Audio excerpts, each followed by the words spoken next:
शुभागमन हुआ गुरु का शुभागमन। सुस्वागतम सुस्वागतम भक्त कहे गुरु सुस्वागतम।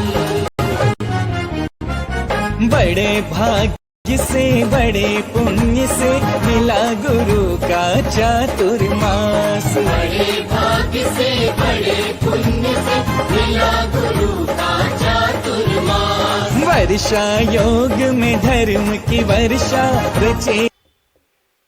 हाँ, भूरे का, इनने भूरे का त्याग किया है। चीनी का इनने चीनी का त्याग किया है। चीनी नहीं खाएंगी कब तक, जब तक इनकी दीक्षा ना हो जाए। अब दीक्षा के लिए इंतजार है, जब तक दीक्षा नहीं हो जाए तब तक चीनी का त्याग है। कोई भी कार्य करना हो इसलिए वो खांड लेती हैं। खांड अलग है, चीनी अलग है, तो चीनी का त्याग है। एक वस्तु का करें लेकिन त्याग करने से क्या है, एक उत्साह बढ़ता है और वो कार्य में सब आगे बढ़ने की भावना बनती है। तो जब भी आप स्वाध्याय करें तो एक चीज का त्याग कर देना चाहिए, उतने समय के लिए त्याग जब तक हमारा स्वाध्याय नहीं हो। 1 महीने 2 महीने 3 महीने में वो ग्रंथ पूरा हो जाएगा, आपका नियम पूरा हो जाएगा। तो ऐसे कर सकते हैं, लेकिन न ले तो उसका दृढ़ता से पालन करना चाहिए। अगर ली हुई प्रतिज्ञा को अगर भंग करते हैं किसी कारण से, प्रमाण से या किसी से, तो उसका दोष लगता है और अनेक भवों में कुयोनियों के दुखों को भोगना पड़ता है। इसलिए प्रतिज्ञा पालन में दृढ़ रहना चाहिए, कभी भंग नहीं करना चाहिए। अब आज आगे जानते हैं कि देशव्रती श्रावक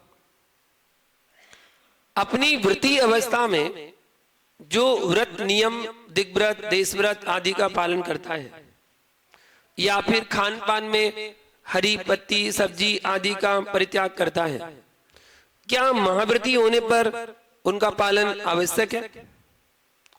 उसे पालन करना चाहिए या छोड़ देना चाहिए? तो देखिए, इंद्रियों पर विजय प्राप्त करने के लिए तथा परिणामों में निर्मलता लाने के लिए श्रावकों को व्रतों का पालन करना अनिवार्य है। व्रत 2 प्रकार से पालन किए जाते हैं। एक तो अवधि सहित त्याग नियम कहलाता है और एक कहलाता है जीवन पर्यंत त्याग।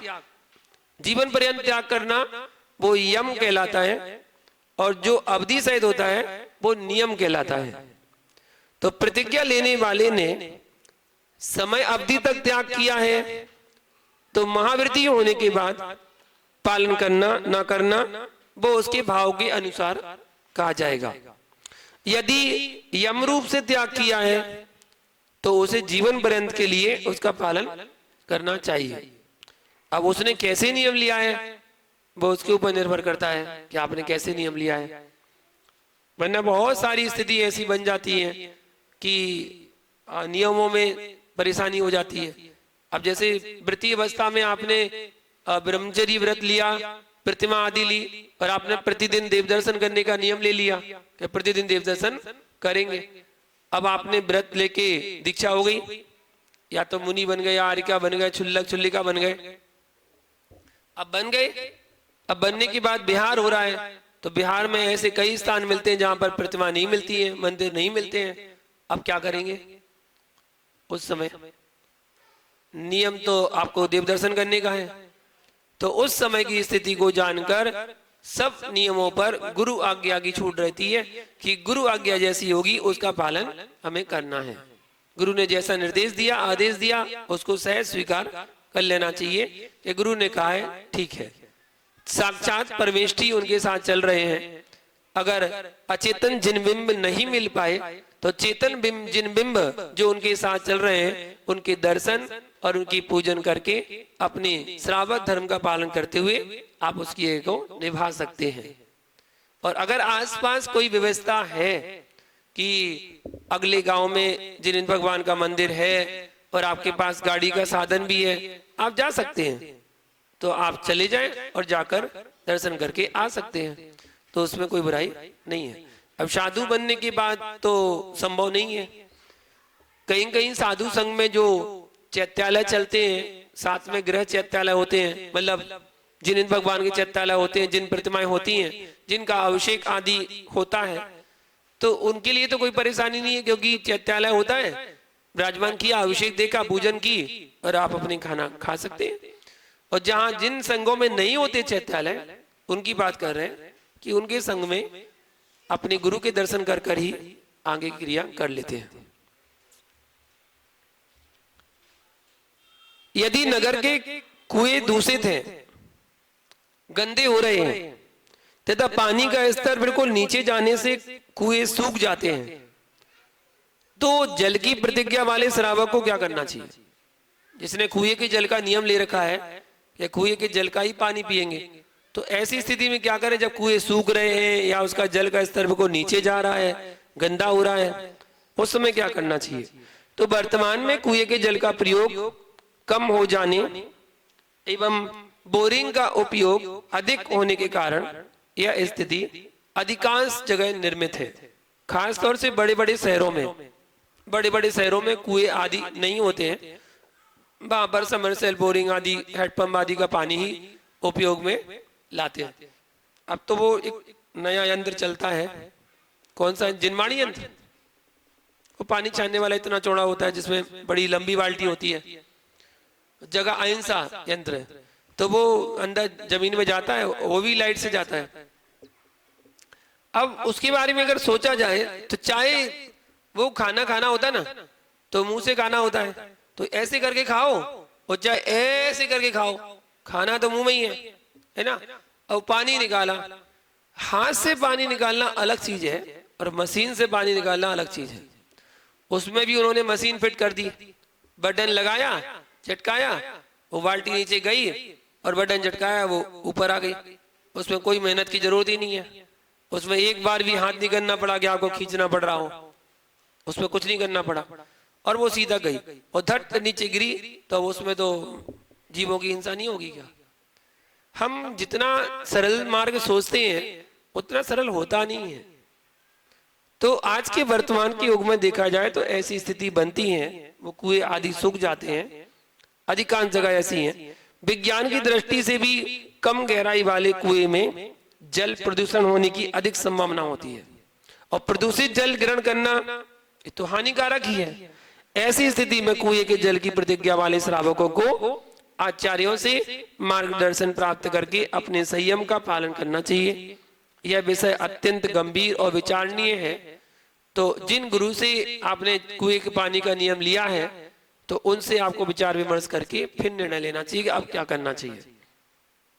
पहले हर समय हर गली में कुएं होते थे तो कोई परेशानी नहीं होती थी, अब कुएं सूख चुके हैं, तो उस समय क्या करना चाहिए कुएं के पानी के लिए? तो वो अपने गुरु से निर्णय करना चाहिए। अगर वो कहे नहीं कुएं का ही लेना है, तो फिर जैसे बने वैसे करें। वर्तमान में ऐसी स्थिति बन जाती है कि लोग 20-20 किलोमीटर से पानी लाते हैं, लेकिन वो 20 किलोमीटर पानी से जो पानी लाया जा रहा है वो गाड़ी से लाया जा रहा है, और जब गाड़ी से पानी लाएंगे तो वो गाड़ी कहाँ से निकल के आती है, कैसे गुजर के आती है, कहाँ किस स्थान से आती है। थोड़ा विचारणीय विषय है कि उसमें कैसे पानी लाया जा रहा है, उस सीट पर कैसे पानी रखा गया है, वो सीट पर कौन कौन बैठे होंगे, क्या पूरी गाड़ी को आपने धोया है, क्या उसको लाने वाला कौन है, धोती पट्टा पहनी है क्या उसने, क्या वो शुद्धि में है, क्या वो पैंट शर्ट वाले साथ में है। बहुत सारे विचार विषय करना चाहिए। और वो गाड़ी जो नाली के पानियों से निकल के आती है, कई नालियों से गुजर के आती है, और नालियों के पानी से निकल के जिस नालियों में मल तक बहता है, ऐसी नालियों से निकला हुआ पानी क्या वो शुद्ध माना जाएगा? तो बहुत विचारणीय विषय है। लेकिन अब जिनके नियम है कि नहीं हम तो कुएं का लेंगे, अब लेंगे तो भैया लो भैया ठीक है गाड़ी का लो, तो गाड़ी का पानी लेते हैं। अब उसमें गाड़ी का पानी लाते हैं, फिर उसका उपयोग करते हैं। अधिकांशतः तो हमने अपनी आंखों से देखा है, ऑटो रिक्शा से पानी ले आते हैं, कुएं का पानी। जिस ऑटो रिक्शा में ऐसा कोई जाति का व्यक्ति नहीं जो नहीं बैठता हो, सभी बैठते हैं, यहां तक कि झाड़ू लेकर भी बैठ जाते हैं, सब बैठते हैं, और उसी में ही पीने का पानी आप ला रहे हैं। केवल कुएं का पानी का नियम है इसलिए, तो ठीक है भैया, जिसके जो से नियम है उसका पालन फिर श्रावक का धर्म है कि जो जैसे नियमों को लिए हुए है वैसे उनके नियमों का पालन कराना ये श्रावक का धर्म है। अब आप चाहे कैसी करें, आपको आपका कर्तव्य है कि उनके नियमों का पालन कराना है। कोई मुनिराज आते हैं तो आपको उसकी व्यवस्था करना चाहिए, जरूर करना चाहिए। ये नहीं कहना चाहिए हाथ जुड़ाओ हम तो ना कर पे, अब चाहे वो उपास हो जाए उनका, चाहे कुछ हो जाए, हम तो नहीं कर पे, ऐसा कभी भूल कर भी नहीं कहना। जो साधु जिस संघ के आए हैं, जिस परंपरा के आए हैं, उनके जैसे नियम है उन नियमों का पालन आपको करवाना। कोई मुनिराज आए चंदुआ लगता है तो आप चंदुआ बांधे, कोई नहीं लेते हैं कोई बात नहीं, नहीं लो, ऐसा तो वो कहेंगे नहीं इसको खोलो, इसको खोलो पहले फिर उसके बाद हम आहार करेंगे। अगर आपने बांध भी दिया तो वो ये थोड़ी कहेंगे इसको खोलो फिर हम आहार करेंगे, बंधा है तो बंधा है, कभी मना नहीं करेंगे वो। चंदुआ बांधना एक सम्मान का प्रतीक है, आदर का प्रतीक है। आपके घर में चलते फिरते परमेष्ठी आ रहे हैं, ठीक है ना। एक अचेतन जिनबिंब को जब वेदी से निकालते हैं, पांडु शिलाएं विराजमान करते हैं अभिषेक के लिए, तो उसके ऊपर भी चंदुआ बांध दिया जाता है, उसके ऊपर चंदुआ बंधा रहता है, छत्र लगा रहता है ऊपर। तो चलते फिरते परमेष्ठी जब आपके घर में आ रहे हैं तो उनके लिए चंदुआ क्यों नहीं? शास्त्र के प्रमाण तो ऐसे हैं कि 7 जगह पर चंदुआ बांधना चाहिए, 7 जगह पर। अगर 7 जगह नहीं बांध सकते हैं तो कम से कम 2-3 जगह बांध लो। जहां पर खाना बना रहे हो वहां पर, जहां बना के रखा हुआ है वहां पर, और जहां मुनिराज को खड़ा करना है वहां पर, 3 जगह बांध लो। 3 जगह नहीं बांध पा रहे तो 2 जगह बांध लो, जहां बना रहे वहां और जहां खड़े हैं वहां। और 2 जगह नहीं बांध पा रहे तो 1 जगह तो बांध ही लो भैया, जहां पर मुनिराज खड़े हैं कम से उनका तो आदर करके और चंदुआ बांध के सम्मान करना चाहिए। तो जो मुनिराज जैसे आ रहे हैं उनका नियम आपको पालन कराना चाहिए। और अन्य ऐसा नहीं किसी की बातों में आकर आप अपने धर्म को भूल जाएं। आपका धर्म है, श्रावक का धर्म, अपने धर्म का पालन करें। वरना आज वर्तमान में तो ऐसी स्थिति बन गई है कि दूसरे संघ के साधु आएंगे तो वो अपने पक्ष को उत्तम बताएंगे और अन्य पक्ष को छोटा बताएंगे कि वो नीचे हैं, छोटे हैं, वो साधु नहीं है, अपने आप को उत्कृष्ट बताएंगे। और फिर उसके बाद ऐसे ऐसी बातें बताएंगे कि मैंने तो देखो जाना देखा इसलिए बता रहा हूं कि तुमने पाप कर लिया। मान लो एक मुनिराज ने आरिका के लिए बोला कि अगर आपने आरिका की पड़गान करते समय उनकी परिक्रमा लगा ली और उनकी पाद प्रचार कर लिए और उनकी पूजा कर ली तो तुमने पाप कर लिया, बहुत बड़ा पाप कर लिया तुमने, तुम्हें उसका प्रायश्चित लेना पड़ेगा। ऐसे मुनिराज बोल देते हैं। भैया आप अपने संघ की बात को रखें, अपने संघ की बात बताएं कि हमारे संघ में ऐसा चलता है, लेकिन जिसके संघ में जो जैसा चलता है उसका निषेध करने का अधिकार आपको बिल्कुल भी नहीं है। उनके संघ की परंपरा है तो जो जैसी परंपरा है उसका पालन करना चाहिए और करवाना चाहिए। आपको भी अपना कर्तव्य निभाना चाहिए कि अगर जो माता जी वगैरह ऐसे आती हैं तो उनके संघ की जो परिपाटी परंपरा है उसका निर्वाह आपको करना चाहिए। इसमें कोई बुराई वाली बात नहीं है, कोई बुराई वाली बात नहीं है। एक सामान्य अपने जब घर में परिवार का सदस्य आता है इतना सम्मान तो हम उसका कर देते हैं, आदर सत्कार उसका कर देते हैं। अगर आपका जमाई घर में आता है ना, जमाई, उसके भी पांव प्रक्षाल कर लेते हैं, उसके पांव में पानी डाल देते हैं, हो गया पांव प्रक्षाल। जब उसकी विदाई करते हैं ना तो उसको भी तिलक लगा के चावल चढ़ा देते हैं, छींटा मार देते हैं, तिलक लगा देते, चंदन लगा देते, फिर चावल लगा देते हैं, फिर छींटा मार देते, पुष्प अर्पण कर देते हैं, मीठा भी खिला देते हैं, नैवेद्य चढ़ा देते हैं और आरती उतार देते हैं, उसकी दीपक चढ़ा देते हैं, श्रीफल भी दे देते हैं, लो मोक्ष फल प्राप्त करा दिया। एक जमाई के तो तुम कर सकते हो, तो फिर त्यागी वृत्ति संयमी की क्यों नहीं कर सकते? वो तो संयमी है। तो इसलिए किसी की बातों में नहीं आना चाहिए। बस हाँ इतना जरूर याद रखना चाहिए कि जिस समय वो आए हैं और वो आपसे कुछ कह रहे हैं तो उनसे कहते हाँ जी हाँ जी हाँ जी हाँ जी हाँ जी हाँ जी, बस उनके सामने क्या कहना, हाँ जी हाँ जी। उनका अभिनय मत करना कि नहीं हम आपकी बात नहीं मानेंगे, ऐसा भी नहीं। उनके सामने कहना हाँ जी हाँ जी हाँ जी हाँ जी, और जब वो चले जाएं जो दूसरे आ जाएं तो उनसे कह देना हाँ जी हाँ जी हाँ जी हाँ जी। बस यही श्रावक का धर्म है। क्या जी के राज में रहियो सो हाजू हाजू कहियो, जी के राज में रहियो सो हाजू हाजू कहियो, और ऊंट बिलैया ले गई सो हाजू हाजू कहियो। कौन किसको ले गया? ऊंट बिल्ली ले गई, ऊंट को बिल्ली ले गई। हाँ ले गई। आप कह रहे हैं ना ले गई। आपने देखा होगा, हमने तो नहीं देख पाए, आपने देखा होगा ले गई। भाई आपके राज में रहना है, आप आए हो अभी तो आप हमारे अतिथि हो, तो ठीक है आपकी बात मान ले रहे। जब कोई दूसरा आएगा तो वो अतिथि है हमारा, उसकी बात मान लेंगे, ठीक है ना। तो इसमें आपके श्रावक धर्म में कोई दोष नहीं आएगा, आप अपने श्रावक धर्म का पालन कर रहे हैं। तो ऐसे श्रावक धर्म का आपको पालन करना चाहिए। अर्थात जो भी कुएं का पानी लेते हैं तो उनके कुएं के पानी की व्यवस्था आपको करना चाहिए। मायाचारी, छल कपट, झूठ आदि नहीं बोलना चाहिए कि आप बोरिंग का पानी लाए और उनसे बोल दिया कुएं का पानी है, ये नहीं करना चाहिए। कोई मुनिराज, कोई माताजी सिगड़ी का बना हुआ लेती हैं, आपने पूरा खाना गैस पर बना लिया और जब वो आई पड़गाहन किया तो सिगड़ी पर रख दिया, बोले हमने तो सारा सिगड़ी पे बनाया है। अब उनने थोड़ी देखा था तुमने सिगड़ी बनाया कि गैस में, उनने तो तुम्हारी बात मान ली और तुमने कह दिया मन शुद्धि, वचन शुद्धि, काय शुद्धि, आहार जल शुद्ध है, ठीक है लाओ भैया, तो उन्होंने उसको ग्रहण कर लिया। तो इसलिए मायाचारी, छल कपट हमें बिल्कुल भी नहीं करना चाहिए। यथा योग जो उनके जैसे नियम है उसका पालन हमें करवाना चाहिए, ठीक है। आगे की जिज्ञासा आपको कल पुनः बताएंगे, कुएं के जल की जिज्ञासा।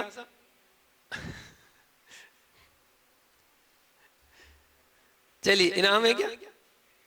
हाँ प्रश्न मंच करते हैं जल्दी जल्दी, और 5 मिनट में पूरा क्वेश्चन आंसर बन करेंगे। तो शीघ्रता शीघ्र जल्दी बताते जाइएगा आंसर, और जो आपको याद है वही पूछ रहा हूं, ठीक है। चलिए पहला क्वेश्चन बताइए, नंदीश्वर द्वीप में कुल कितनी प्रतिमाएं हैं? में कुल कितनी प्रतिमाएं हैं बताइए? 5616, बिल्कुल सही जवाब। अगला क्वेश्चन, नौकर पर शक्ति से अधिक भार लादना ये किसका अतिचार है बताइए? अहिंसाणुव्रत का, बिल्कुल सही जवाब। अगला क्वेश्चन, का श्रद्धान यह क्या कहलाता है? 7 तत्वों का श्रद्धान ये क्या कहलाता है? हाँ विशुद्धि बता बेटा, कौन सा सम्यक दर्शन?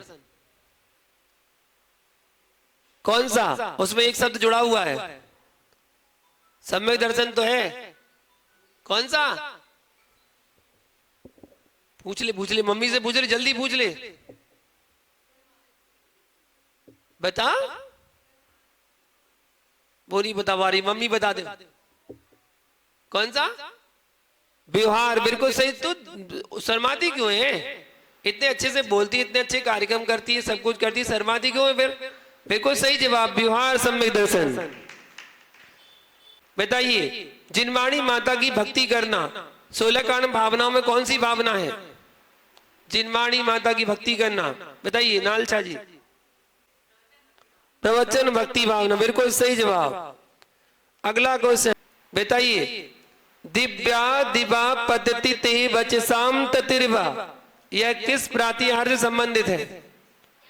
ये लाइन तुमसे नहीं पूछ रहे, ये लाइन किस प्रातिहार से संबंधित है? प्रातिहार का नाम बताना है,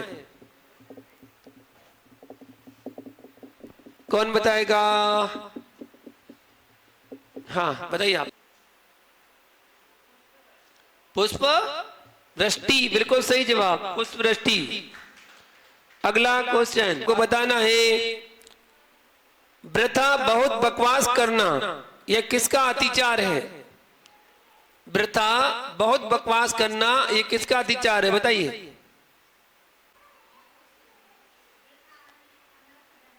वृथा, हमने वृथा पूछा, अनर्थ धन व्रत, बिल्कुल सही जवाब। अगला, ये वह कौन थी जो शांतिनाथ भगवान की रानी थी? शांतिनाथ की रानी थी, उनका नाम क्या था?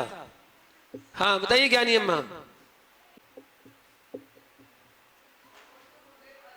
बहुत अच्छे से याद किए थे आपने, बिल्कुल सही जवाब। अजता, भगवान महावीर बनने वाला जीव किस नारायण का जीव था? नारायण का नाम बताइए अभिलाषी जी। त्रिप्रष्ट का बिल्कुल सही जवाब। उन्होंने घर में घुसे चोर को धन की गठरी उठाने में सहायता की थी, वे कौन थे? बताइए आशा जी। पंडित बनारसी दास जी, बिल्कुल सही जवाब। अगला क्वेश्चन, किस अनुयोग का ग्रंथ है? तिल्लोपनिषद किस अनुयोग का ग्रंथ है? 4 अनुयोग में से एक अनुयोग सही है, बताइए ममता जी। कर्णानुयोग, बिल्कुल सही जवाब। हो गए? कौन सा दिन है कल? शुक्रवार है कल। दही खाने का त्याग, रोका को रही हो, दही के बिना रोटी नहीं मिलेगी क्या? और पढ़ने के लिए कल पढ़ेंगे अपन अध्याष्टक स्तोत्र, अध्याष्टक स्तोत्र, ठीक है, आ जाएगा आपके पास, पढ़िएगा अध्याष्टक स्तोत्र। और खाने पीने में त्याग, दही खाने का त्याग। जय बोलो शांतिनाथ भगवान की। इनाम लेने के लिए आए आज के अपनी तरफ आप कल दे देना, आप कल दे देंगे, कल दे देंगे आप। अरे ठीक है, अच्छा ना है। श्रीमान अशोक कुमार जी निकुंज जी राव का परिवार की ओर से कृपया जिन्होंने सही जवाब दिया आ जाए एक बार।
परम पूज्य वे बंजन सागर जी मुनि राज, आज थारी आरती उतारो।